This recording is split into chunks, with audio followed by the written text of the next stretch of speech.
اللہ تبارک و تعالیٰ نے اس کائنات کو پیدا فرمایا اور بے شمار مخلوقات کو اللہ تبارک و تعالیٰ نے اس کائنات میں پیدا فرمایا ہے، لیکن ان تمام مخلوقات میں سب سے زیادہ عزت اور سب سے زیادہ شرافت اللہ تبارک و تعالیٰ نے انسان جیسی مخلوق کو عطا فرمایا ہے۔ انسان کو اشرف المخلوقات کا تاج اللہ نے عطا فرمایا ہے، اور انسان کی ضرورت کے لیے اللہ نے ہر چیز کو پیدا فرمایا۔ آسمان انسان کے لیے پیدا کیا، زمین کو اللہ نے انسان کے لیے پیدا کیا، چاند سورج ستارے اللہ نے انسان کے لیے پیدا کیا، یہ زمین ہو، یہ پہاڑ ہو، یہ ندی نالے ہو، یہ پیڑ پودے ہو، یہ حیوانات ہو، یہ جمادات ہو، المختصر یہ کہ یہ کل کائنات کو اللہ نے جو پیدا کیا ہے وہ انسان کے لیے پیدا کیا ہے۔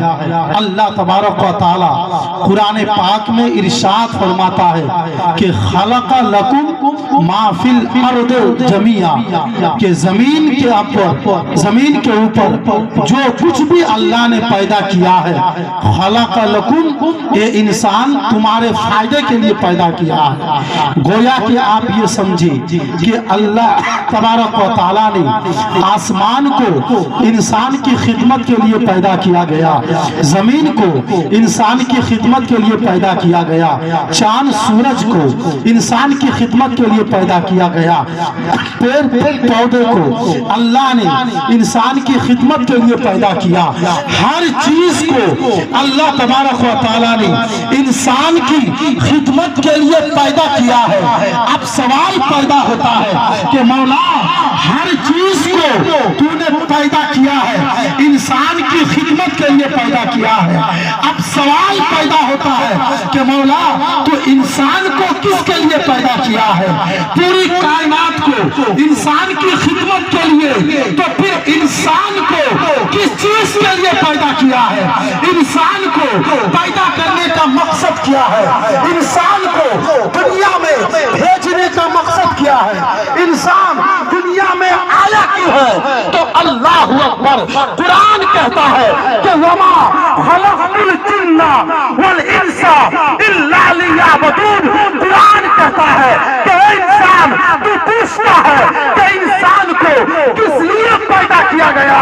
تو صرف پوری کائنات کو پیدا کیا گیا ہے انسان کی خدمت کے لیے، اور انسان کو پیدا کیا گیا ہے فقط اللہ کی عبادت کے لیے۔ میرے عزیز و دوستو، انسان کی جو پیدائش ہوئی ہے وہ اللہ کی عبادت کے لیے پیدائش ہوئی ہے۔ اللہ تبارک و تعالیٰ نے انسان کو اپنی عبادت کے لیے پیدا فرمایا ہے، لیکن میں آپ کو بتاؤں، جب انسان کی پیدائش اللہ کی عبادت کے لیے ہے، اور جب بندہ اللہ کی عبادت کرتا ہے، اللہ کی ریاضت کرتا ہے، تو وہ بندہ دھیرے دھیرے رفتہ برفتہ وہ بندہ اللہ کا قریب ہوتا ہوا نظر آتا ہے۔ اور جب بندہ اللہ کی عبادت کرتا ہے، ریاضت کرتا ہے، نمازیں پڑھتا ہے، روزہ رکھتا ہے، حج کرتا ہے، زکوٰۃ دیتا ہے، نفلی عبادات کرتا ہے، تسبیح و تحلیل پڑھتا ہے، ذکر و اذکار کرتا ہے، راتوں میں قیام اللیل کرتا ہے، نفلی عبادتیں پڑھتا ہے، تہجد کی نماز پڑھتا ہے، چاش اور اشراق کی نمازوں کو ادا کرتا ہے۔ اللہ اکبر، حدیث قدسی کہتا ہے کہ جب ایک بندہ اللہ کی عبادت کرتا جاتا ہے، راتوں دن 24 گھنٹہ اللہ کی ریاضت کرتا ہے، نفل عبادتیں کرتا ہے، تو اللہ کے نبی ارشاد فرماتے ہیں، بلکہ حدیث قدسی ہے کہ اللہ تبارک و تعالیٰ اس بندے کو اس کی عبادت کے ذریعے سے اس بندے سے اللہ محبت عطا فرماتا ہے، اور اپنی بارگاہ سے اللہ تبارک و تعالی اس بندے کو اپنی بارگاہ کی قربت عطا فرما دیتا ہے۔ تو میرے عزیز و دوستو، ایک بندہ اللہ کا ولی کب بنتا ہے؟ جب وہ عبادت کرتا ہے، جب وہ ریاضت کرتا ہے، اور عبادت کرتے کرتے جب وہ آگے بڑھتا ہے تو اللہ تبارک و تعالی اس بندے کو ولایت کا مقام عطا فرما دیتا ہے۔ اللہ اس کو اپنا ولی فرما دیتا ہے، اپنا ولی بنا لیتا ہے۔ تو ولی انسان جو بنتا ہے، بندہ مومن جو اللہ کا ولی بنتا ہے، وہ ایسے نہیں بنتا بلکہ رات و دن 24 گھنٹہ اللہ کی عبادتیں کرتا ہے، اللہ کی ریاضت کرتا ہے، مجاہدہ کرتا ہے، اللہ کی تسبیح اور تحلیل بیان کرتا ہے۔ جب عبادتیں کرتے کرتے ایک دن ایسا آتا ہے کہ اللہ تبارک و تعالی اس بندے کو اپنی بارگاہ کی قربت عطا کر دیتا ہے، اور اس بندے کو اللہ تبارک و تعالی اپنا ایک پیارا اور محبوب ولی قرار دے دیتا ہے۔ اللہ اکبر۔ میرے عزیز و دوستو، جس ولی کے نام پر ہم یہاں بیٹھے ہیں، ان کی مختصر زندگی کو سنیے، اس کے بعد ختم کر دیں گے۔ ان کی مختصر زندگی اس لہجے میں کہ اللہ کا ولی بندہ کب بنتا ہے؟ جب عبادتیں کرتا ہے، ریاضتیں کرتا ہے، مجاہدہ کرتا ہے، تب بندہ اللہ کا ولی بنتا ہے۔ غوث اعظم رضی اللہ تعالی عنہ کتنا بڑا ولی ہے، اللہ اکبر۔ آپ یہ سمجھے جیسے تمام انبیاء میں سب سے بڑا نبی محمد مصطفیٰ ہے، سید الانبیاء ہے، اسی طریقے سے تمام اولیاء میں سب سے بڑا ولی اللہ تبارک و تعالیٰ نے غوث اعظم کو قرار دیا ہے۔ غوث اعظم تمام اولیاء کا سردار ہے، تمام اولیاء کا امام غوث اعظم کو قرار دیا گیا ہے۔ اللہ اکبر۔ غوث اعظم کی زندگی کو آپ سنیں کہ غوث اعظم کس قدر اللہ کی عبادت کرتے تھے، کس قدر غوث اعظم اللہ کی ریاضت کرتے تھے، کس قدر غوث اعظم اللہ کی بارگاہ میں مجاہدہ پیش کرتے تھے، کس قدر غوث اعظم رات و دن 24 گھنٹہ اللہ کی تسبیح پڑھتے تھے، اللہ کا ذکر کرتے تھے، اللہ کی تحلیل بیان کرتے تھے۔ آئیے سنیے، ایک روایت میں آتا ہے کہ غوث اعظم رضی اللہ تعالی عنہ اس قدر عبادت کرتے تھے کہ فرض نماز کے بعد، واجبات کے بعد غوث اعظم نے 1-2 سال نہیں، کوئی 5 سال نہیں، کوئی 10 سال نہیں، بلکہ 20 سال نہیں، بلکہ روایتوں میں آتا ہے کہ غوث اعظم رضی اللہ تعالی عنہ نے 40 سال تک عشاء کے وضو سے فجر کی نماز کو ادا فرمایا ہے۔ آپ سوچئے کہ عشاء کا وضو کیا، عشاء کے وضو سے عشاء کی نماز پڑھے، مصلی میں بیٹھے تو مصلی میں بیٹھے رہ گئے، اب عبادت کرتے جا رہے ہیں، اللہ کا ذکر کرتے جا رہے ہیں، رات گزرتی جا رہی ہے، رات بھر غوث اعظم نے سویا نہیں، رات بھر غوث اعظم نے بستر کا آرام نہیں کیا، آرام نہیں لیا، رات بھر غوث اعظم نے اپنے جسم کو آرام نہیں پہنچایا، بلکہ عشاء کا وضو کر کے اپنے حجرے میں چلے گئے، مصلی پہ بیٹھ گئے تو عشاء سے لے کر فجر کی نماز تک غوث اعظم رات بھر عبادت کرتے رہے۔ وہ 1-2 سال نہیں، 5 سال نہیں، 10 سال نہیں، بلکہ 40 سال تک غوث اعظم نے عشاء کے وضو سے عبادت کرتے کرتے فجر کی نماز کو ادا فرمایا۔ سبحان اللہ، سبحان اللہ۔ نعرے تکبیر، نعرے رسالت، مسلک اعلی حضرت، جشن غوث الورا کانفرنس، جشن غوث الورا کانفرنس माशाअल्लाह सुभान अल्लाह हजरत बहुत मेरे अजीजों दोस्तों, गौसे आजम ने 40 साल तक रात भर सोए नहीं, रात भर बिस्तर पर आराम नहीं किए, बल्कि 40 साल तक हर रात पूरी रात भर गौसे आजम ने अल्लाह की इबादत की है। मैं आप लोगों से पूछना चाहूंगा कि गौसे आजम के दीवाना कहलाने वाले, गौसे आजम का दामन पकड़ने वाले, गौसे आजम से मोहब्बत करने वाले, गौसे आजम की चाहत और मोहब्बत का दावा करने वालों, जरा ये बताओ कि गौसे आजम ने 5 वक्त नमाज अदा किया है, गौसे आजम ने रोजा रखा है, गौसे आजम ने फराइज और वाजिबात को अंजाम दिया है, उसके बाद नवाफिल को भी अदा किया है, 40 साल तक रात भर इबादतें किया है, उनके आप गुलाम कहलाते हैं, गौसे आजम से मोहब्बत का दावा करते हैं। आपने कितनी रातें अल्लाह की इबादतों में गुजारा है, कितनी रातें अल्लाह के जिक्र में गुजारा है। मैं कहना चाहूंगा आपको रात भर इबादत नहीं करना है, बल्कि गौसे आजम का अगर पक्का गुलाम बनना है तो ज्यादा इबादत नहीं, बल्कि 5 टाइम अल्लाह की इबादत करे, 5 वक्त नमाज अदा करे।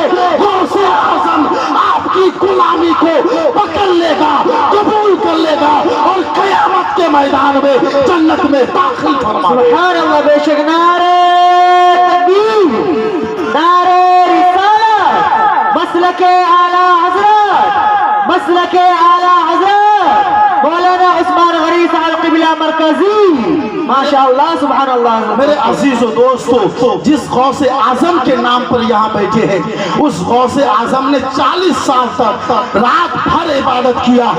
हम उनके चाहने वाले हैं। हम 24 घंटा में क्या 2 घंटा नहीं निकाल सकते हैं? फजर की नमाज क्या हम 20 मिनट या 10 मिनट नहीं पढ़ सकते हैं? जोहर की नमाज नहीं पढ़ सकते हैं? असर की नमाज नहीं पढ़ सकते हैं? मगरिब की नमाज नहीं पढ़ सकते हैं? ईशा की नमाज नहीं पढ़ सकते हैं? गौसे आजम ने तो 40 साल रात भर इबादत किया है। हम उनके गुलाम कहलाते हैं। क्या हम 5 वक्त नमाज अदा नहीं करेंगे? मेरे अजीजों दोस्तों, मोहब्बत का दावा करना है तो मोहब्बत के लिए दलील भी जरूरी है। हमको चाहिए गौसे आजम के नक्शे कदम पर चल करके कम से कम हम 5 वक्त नमाज की पाबंदी करना शुरू कर दे। आइए जरा सुनते चले गौसे आजम ने अल्लाह की किस कदर इबादत की है, किस कदर रियाजत की है। तारीख में आता है, रिवायत में आता है कि गौसे आजम ने 1-2 साल नहीं बल्कि 30 साल तक, 1-2 साल नहीं, सुनिएगा, 30 साल तक गौसे आजम ने इराक के जंगलों में, इराक के बयाबान में रात भर, दिन भर एक पागल और एक दीवाना, एक मस्ताना की तरह 30 साल तक गौसे आजम ने मुजाहदा किया है। और मुजाहदा का तरीका क्या था? 30 साल में रिवायत में आता है कि 1 साल गौसे आजम ने खाना खाया तो पानी नहीं पिया, 1 साल गौसे आजम ने पानी पिया तो खाना नहीं खाया, 1 साल गौसे आजम ने इराक के जंगलों में घास और फूस को, घास और जंगल और पेड़ पौधे के पत्ते को चबा करके एक साल गौसे आजम ने इराक के जंगलों में रात और दिन 24 घंटा गुजारा है।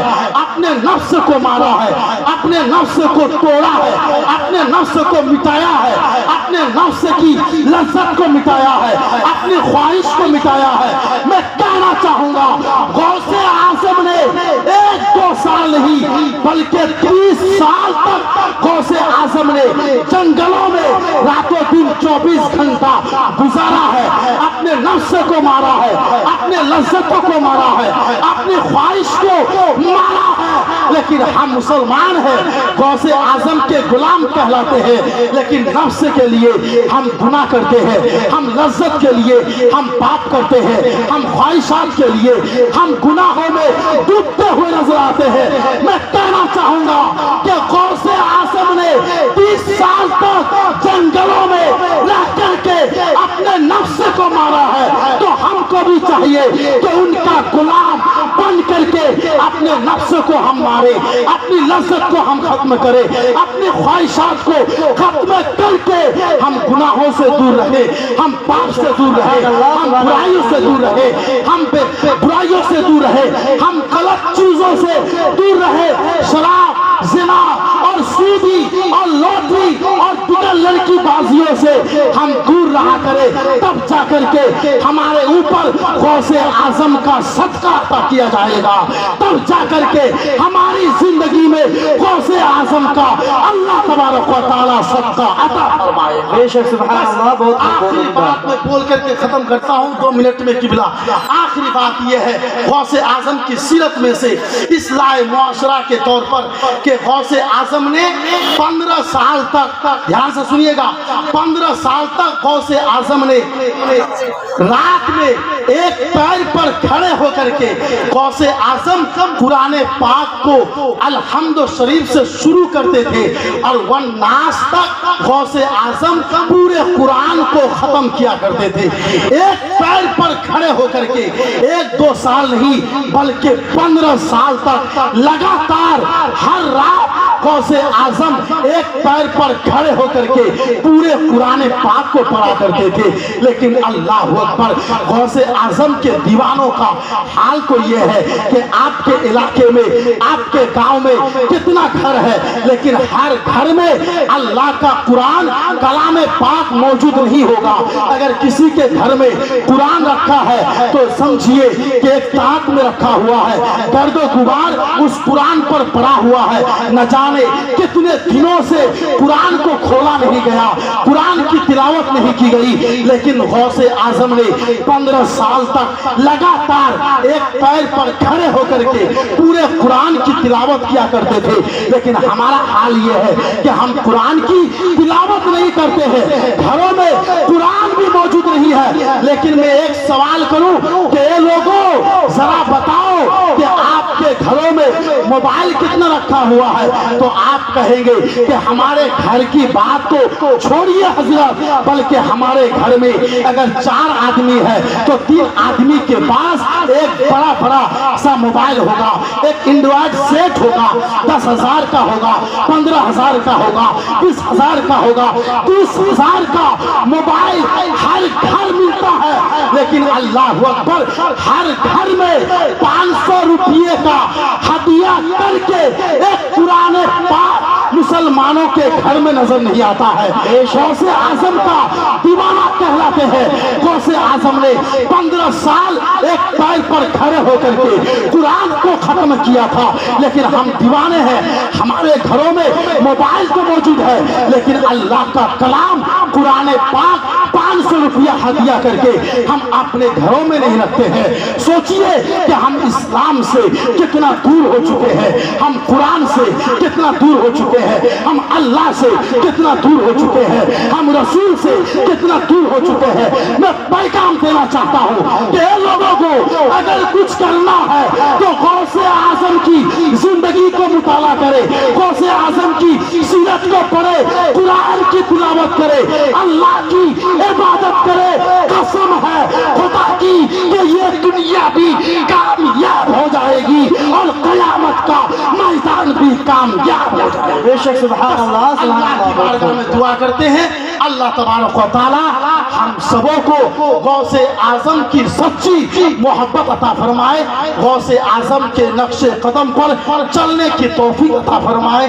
गौसे आजम के सदक़े से अल्लाह तबारक व तआला हम सबों को इबादत की, कुरान की तिलावत की तौफीक अता फरमाए।